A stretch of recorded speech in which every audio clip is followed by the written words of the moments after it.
Neymar যদি বাংলাদেশি হইতো, নেইমারের নাম হইতো হইল নয়ন।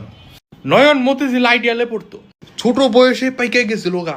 ক্লাস 7-এ বিড়ি খাইতে গিয়ে ওই ধরা খাইছিল।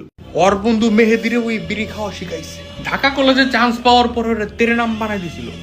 মেজাজ খারাপ করে ওই আরেক কলেজে ভর্তি হয়েছে, ওদিকেও তেরে নাম বানাই দিছে। ওই এক মেয়েরে পছন্দ করতো, মেয়েটা ওর বেস্ট ফ্রেন্ড আসছিল অ্যাজ অলওয়েজ। কিন্তু মেয়েটার অন্য জায়গায় বিয়ে হয়ে গেছে, বাচ্চা হয়ে গেছে। বাচ্চা ওরে মামা কয়।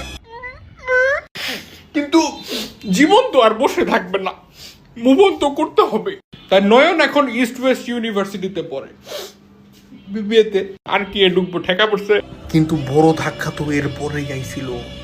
লং ডিস্টেন্স রিলেশনশিপ কইরাও ধরা খাইছে, ভিসা তো পাই নাই, মেয়াও গেছে গা। এই কাহিনীর পরেই নয়নে গেল গা কক্সবাজার। হিলিং দরকার, হিলিং। কিন্তু হিল করতে গিয়ে কি করলো,